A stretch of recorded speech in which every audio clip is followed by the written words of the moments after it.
What's up, YouTube? So today we're offloading a ISO container tanker.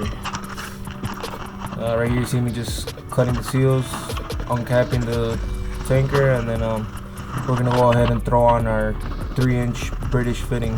It's a fine threaded fitting. You can connect 3-inch holes to it, but in this case we use a reductor, 3 to 2 inch, because our hose that went onto the building was a 2-inch.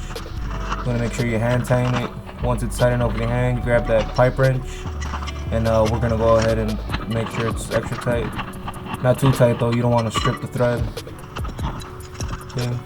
Throw in our 3 to 2 fitting, check your gasket, tighten down the ears with a blowout valve to depressurize the hose at the end, since we are using our air compressor for this offload.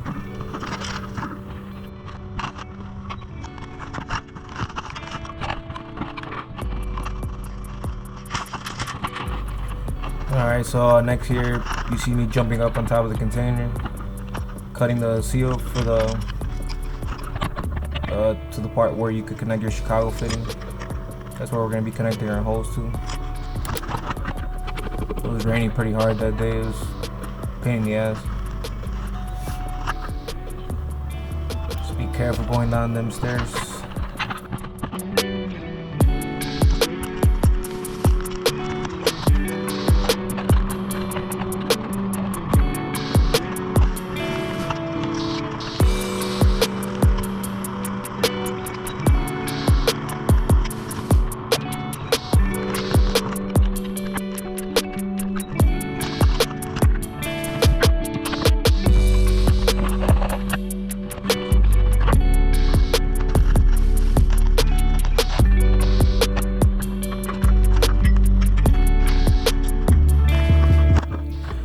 So right here you see me basically trying to tie a knot on the hose to the frame of the container chassis, but I ended up messing up right there because it got all kinked up. The only reason I try to make a small knot is just so you're not fighting with the hose as you're putting it onto the other Chicago fitting on top of the tanker, because it tends to pull on you. So I end up redoing it right there. Way better, way cleaner, but without kinking the hose, Yeah,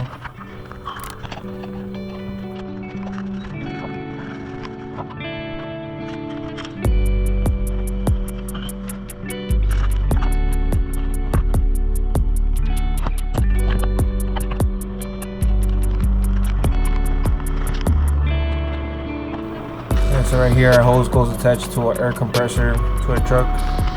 We got 3 settings on the truck. Have a function for entrance and heat, the actual pump itself, forward and reverse, and also the air compressor. Right now, that little clip you see me, I just turn on the PTO, just hold the clutch down, and then there's a lever on the floor, and then we just switch the lever over, untie the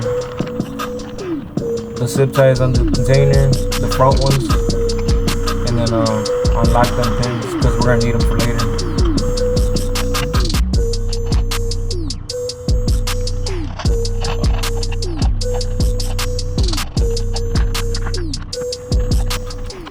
So right here we end up having to make another climb up to the container.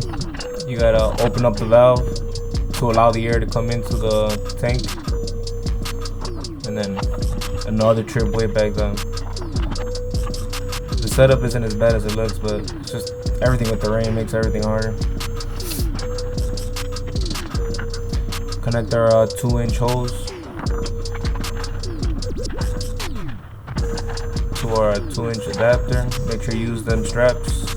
You don't want them ears getting undone while you're offloading.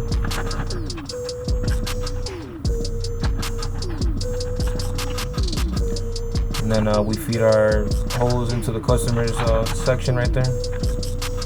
Alright guys, so right here this is the internal.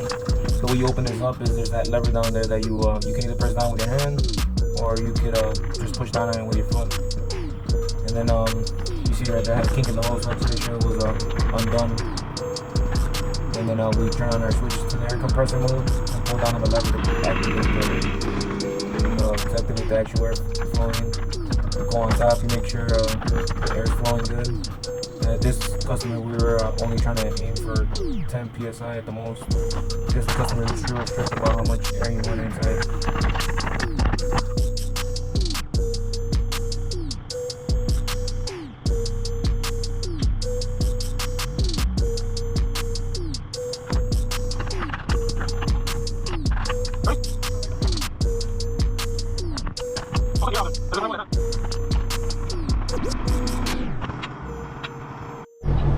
Okay, YouTube, so we're unloading some epoxy resin, and as you can see in the video, like everything was hooked up, everything was going, but then all of a sudden we built up to 20 psi of air and the product just wasn't flowing. This is epoxy resin. It's sitting at 170 degrees Fahrenheit, so they steamed it prior for me to delivering it, and then which is rare, you know, for it not to be flowing that quickly. Usually very hot, and then 20 psi full pressure, it should pump it up. I've delivered here before and never had this problem. So what we were thinking was that this is the dedicated hose that we use for this product, so they don't really wash it out, and I'm assuming that maybe since it got cold, if there was some residue left inside, it probably hardened up. So what I ended up doing was I pumped up the air a little bit higher to try to get it up to 25, to like basically push it out so the hose could get warm enough for the product to start flowing. And we did that for about 3 minutes, and then all of a sudden the fucking product started flowing. That's the update. And the other way that I also knew it wasn't flowing is I got this cool digital gauge that what do you call it? What am I trying to say? Oh, it tells me my weight, you know. It gives me my estimated steers, my drives, and my total gross for the steer and drives. And then see, steer 12,000. I drive 33,000.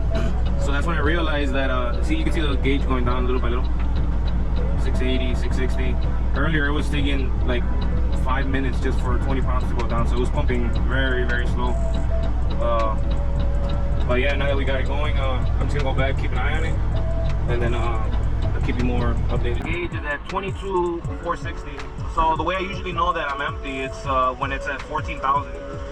So with these ISO tank chassis, when it gets to this weight, there's a lever in the back of the chassis where you pull on it, and then there's an airbag in the front of the chassis that lifts up the tank, so all the product slides to the back. So that's what we're gonna go ahead and do right now. We're gonna head out to the back, and I'm gonna show you how it's done.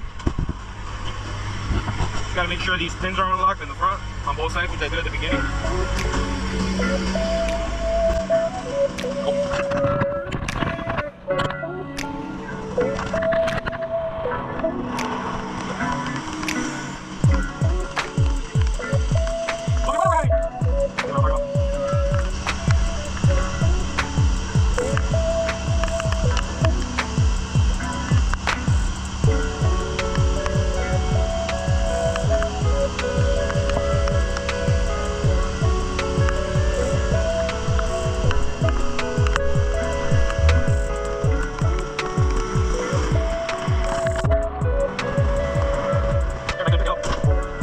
Make sure I release some air into the trailer.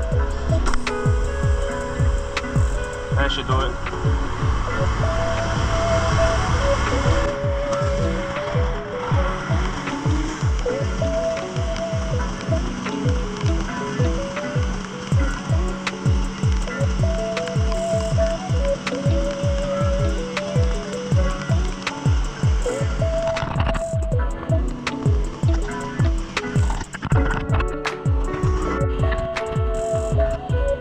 Alright, cool guys, so it's empty, and then first thing you do is you gotta depressurize that hose, you know, so when you take it off it doesn't pop off on you. When that container was empty, just the hose just starts rattling, you know. We ran it through and everything, and it was good to go. Shut off the air real quick, shut the system off. And then we push down on our lever to bring that container back down. And you never want to put your hand there. Just make sure you keep your hands clear. It's an 8,000 pound net weight. I mean crow's weight or something, tear weight. So you don't want that coming down your hands. And then next off, right here, you see me close the valve before you disconnect the hose. You don't want that hose, you know, just flying all over the place while you're trying to take it off, you know. Just get that fitting off, open that valve up, and release the tank of all that air. And some places you gotta connect the hose for vapor recovery, but not at this customer. Just you're doing everything you did at the beginning, just backwards now. See me put that towel in there. It's epoxy-resin, you know, it's sticky. Some always ends up being in there. Look at all that water down there. That was just rainwater collecting. That's not even product in the catch bin.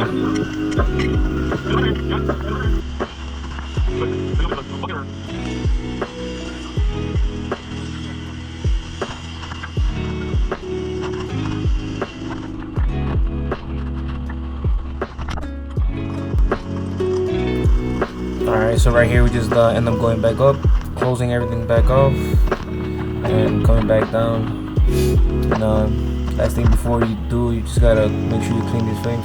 At some places they'll give you product or they'll wash up these fittings for you, but not at this place. It just gives us a couple of rags or whatever, and I'm gonna end up having to wash them back when I get back to the wash bay.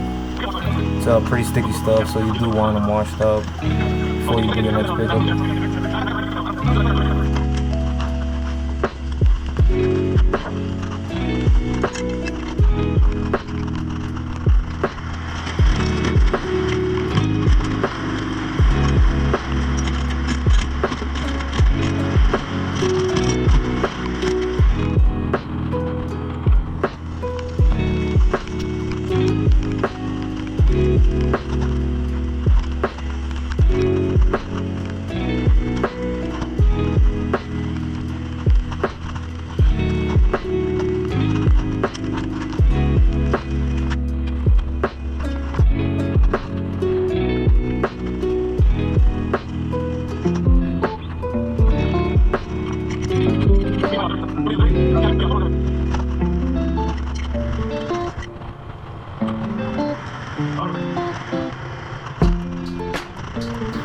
Alright guys, so just make sure you get all your bills signed, keep the bills on the door in case you get pulled over by an officer.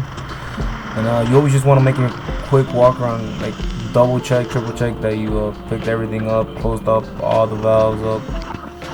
It's just important, you know. I sometimes I walk around 2 or 3 times and I'll get out one more time just to be safe. But just especially on these ISO containers, you're pulling the chassis. Anybody that's pulled in a motor, you know, you gotta make sure you lock those pins back up. We had a 300-mile drive back, so we just make sure everything's safe, ready to go. Thanks for watching, guys.